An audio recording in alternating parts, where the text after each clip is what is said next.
He pasado muchos años persiguiendo criminales en la Ciudad de México. Quiero compartir un caso que nunca olvidaré. Todo empezó con una llamada anónima. Una mujer había sido raptada al salir de su trabajo, en el centro de la ciudad. Los captores pedían rescate. Me dicen el flaco. Llevo años en esto. Raptos, extorsiones, cobros de piso. Aprendí que si la gente grita, se le calla con un trapo en la boca. Pero no crean que soy un loco cualquiera. Yo sé protegerme. Desde Cuba aprendí del palo, santería, los espíritus de los muertos, de la fuerza que se guarda en los huesos. Eso me cuida, eso me guía. Y esa mujer no era diferente de otras, solo un hombre más, un rostro más. Los primeros días de la investigación fueron una frustración constante. Sabíamos que la mujer estaba viva, pero cada minuto contaba. Revisamos más de 20 cámaras de seguridad hasta ubicar un sedán viejo con placas clonadas, que coincidía con la hora y el lugar de la sustracción. El auto fue visto entrando a una colonia popular en esa. El problema era que la calle tenía decenas de bodegas. No podíamos entrar a todas. Interrogamos a un mecánico de la zona. Titubeaba, sudaba. Al final dijo: "No sé nada, pero en esa bodega siempre huele raro, como a quemado". A los policías nunca los subestimes, pero tampoco los sobreestimes. Son perros persiguiendo rastros. Yo tengo mis protecciones. En mi cuarto, frente a la enganga, encendí las velas negras y pedí consejo. Las cenizas se movieron como si respiraran. A veces pienso que los huesos de los muertos hablan de verdad. O tal vez soy yo que ya no sé distinguir entre voces reales y las de mi cabeza. La mujer seguía ahí, con los labios partidos de tanto llorar. Nunca le pegué, no hacía falta. El miedo ya la estaba quebrando. Organizamos vigilancia discreta 3 noches seguidas, desde un auto viejo frente a la bodega. La zona era un desierto urbano, perros callejeros, pandillas bebiendo en las esquinas, calles mal iluminadas. La segunda noche, uno de mis hombres dijo algo extraño. "Jefe, se me hace raro. En esa bodega entran 2 o más personas, pero siempre sale uno". Y tenía razón. Veíamos entrar al flaco con compañía. Luego regresaba por cervezas, garrafones de agua. Entraba con cajas, pero después nadie más salía, ni siquiera basura, como si todo se quedara adentro. Mis compañeros me decían que yo exageraba, que el palo solo era un show. Yo sabía que funcionaba. Una vez, hace años, levanté a un peleador. Antes de quitarle la vida, le corté un pedazo de hueso y aún estaba en mi caldero. Desde entonces, los sueños se me llenaron de sombras, pero me dio más fuerza. El problema es que últimamente los muertos ya no me obedecen. Esa noche, mientras me tomaba mi cerveza frente al altar, escuché un quejido. Pensé que era la mujer, pero no.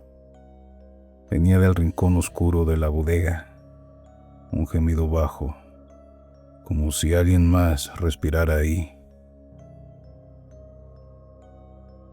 Pedimos autorización para allanar el lugar, pero el juez exigía pruebas más sólidas. Así que seguimos vigilando. Cada día la tensión aumentaba. Yo apenas dormía. Soñaba con la víctima pidiendo ayuda, con el tiempo escurriéndose entre mis dedos. Una madrugada, mientras vigilábamos, vi algo que me heló la sangre. El flaco salió a la calle con un costal que escurría un líquido extraño, color marrón.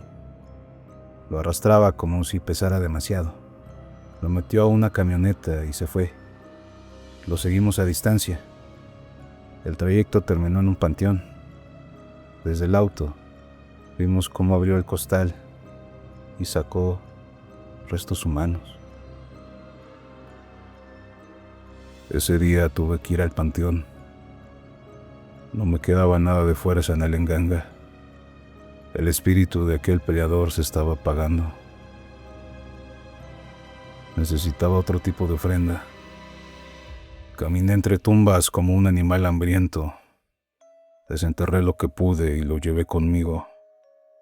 La muerte me daba poder. Pero cuando regresaba a la bodega, algo pasó.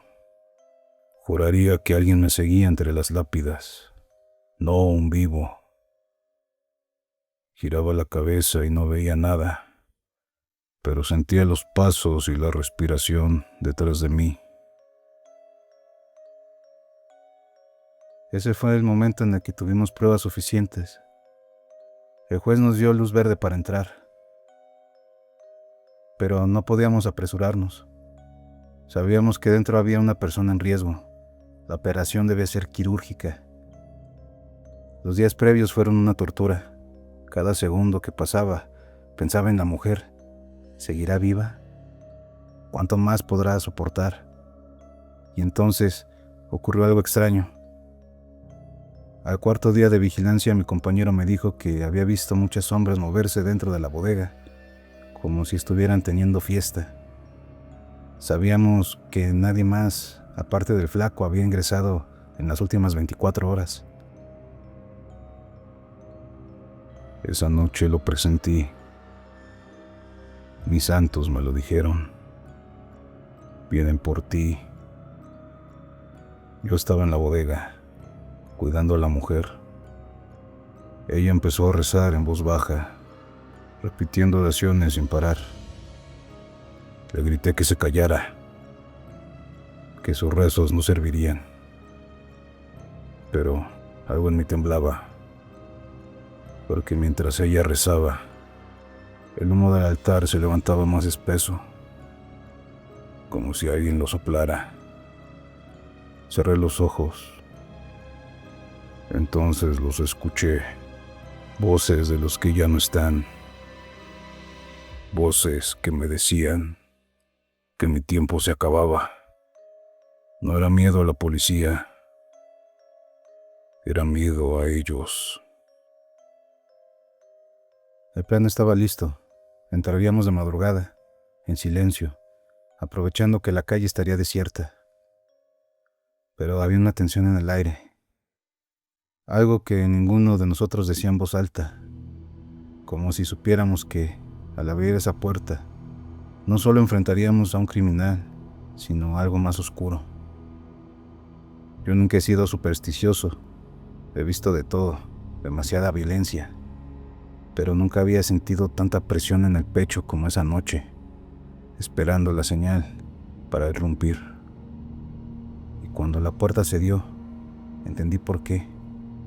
Avanzamos entre pasillos húmedos, encontramos veladoras, restos de animales y un olor penetrante a cuerpos en descomposición. La mujer estaba atada a una silla, con cinta en la boca, los ojos rojos de tanto llorar. La liberé en cuanto pude.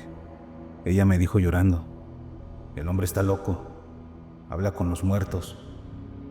De pronto, escuchamos a alguien corriendo. Uno de mis hombres gritó: "Ahí va, el flaco". La persecución fue breve. Lo acorralamos en un cuarto sin salida.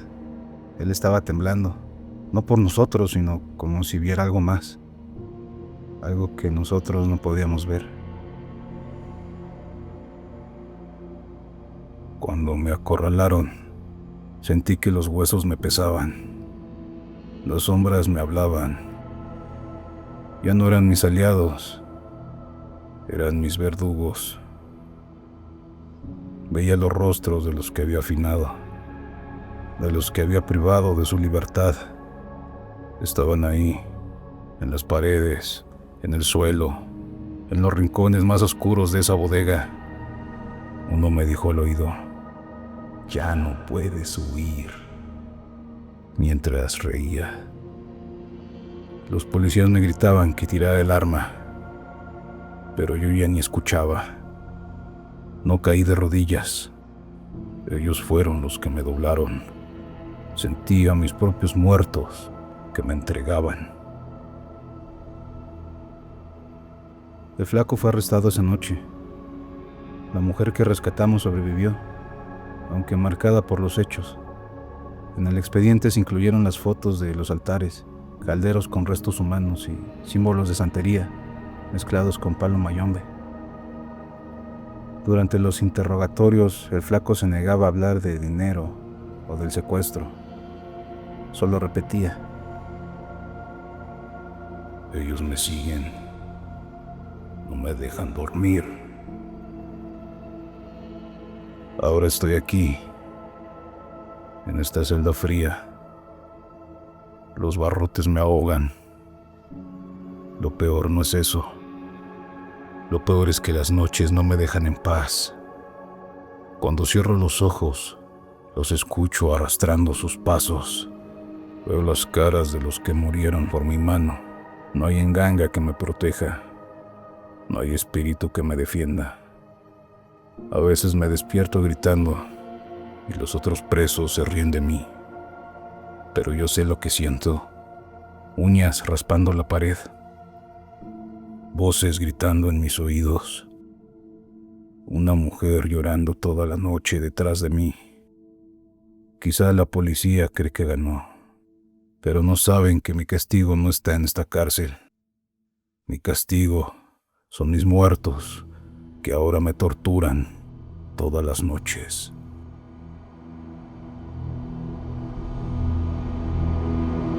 Gracias por escuchar Infranocturno. Si tienes una historia que aún no te puedes explicar, escríbenos. Hasta el siguiente.